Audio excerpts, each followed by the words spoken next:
So I wanted to talk about one of the biggest problems within probably people today and probably our society, and that's accountability.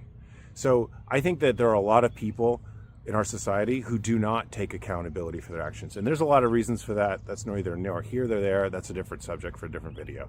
But there's also the flip side where people take too much accountability and they live in regret. So let's talk about it. So anytime anything happens in your life, whether it's a mistake, a failure, or any sort of situation, you can learn from it. Even if the majority of it was not even your fault, like say you had a relationship and your partner cheated on you, right?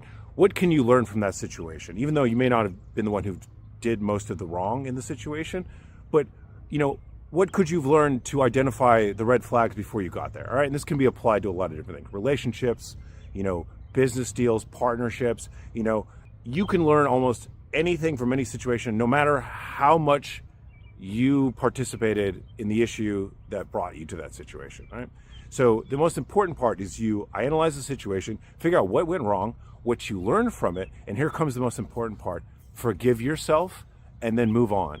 Because your life is going to be about failures. Your life is going to be about, wrong turns here and there. And it's just going to be about things that happen. And that's where you learn from it. Like your failures are the things that's going to build you into the person you're going to be, right?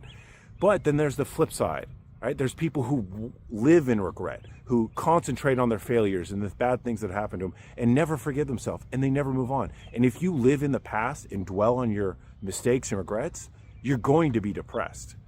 So it's most important that you learn from your mistakes, you forgive yourself, and you move on so you can move up in the world. And that's the biggest lesson here. Talk to you guys later.